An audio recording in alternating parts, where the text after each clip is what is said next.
I'm Denny Rauen. I've been a luthier for a good 40 years now. It really means string instrument builder or restoration person.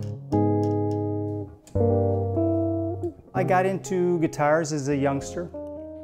I just, with the Beatles and everything else, I loved guitar, and I saved up my paper route money until I could afford one.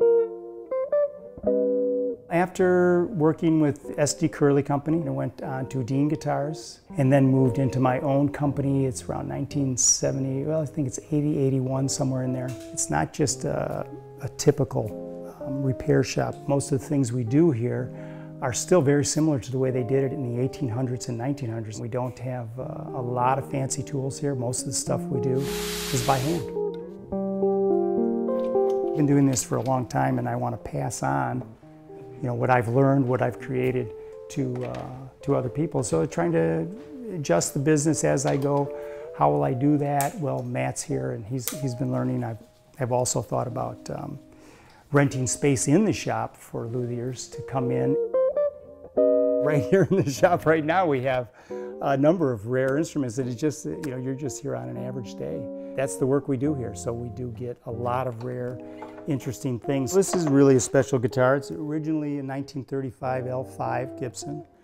And anybody who would know their guitars will know this cutaway was not on that guitar. I actually made the cutaway, added the binding and everything to it. All this finish is all original, so we respected all the work that was there, added electronics that was of a nature that he would be able to use, and he's been using it for years. We happen to have a guitar Rauen in the shop right now. The headstock had been shattered off. We happen to have a Charango in here from Central America.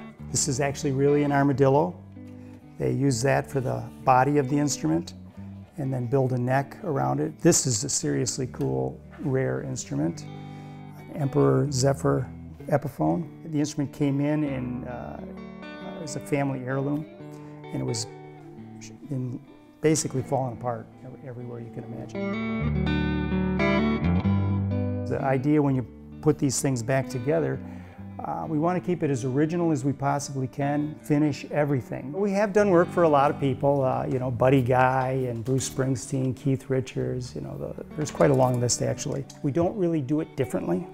If it's Buddy Guy's guitar or it's a young person's guitar that they just started out, we still put the same intense work into it. I did have opportunities to move my business to LA or to other places. I chose to move from Chicago to here because of the quality of life. If you play guitar and you really care about it and you want to have it play the best it probably can, get the most out of it, you probably should make a trip over here sometime and let's take a look.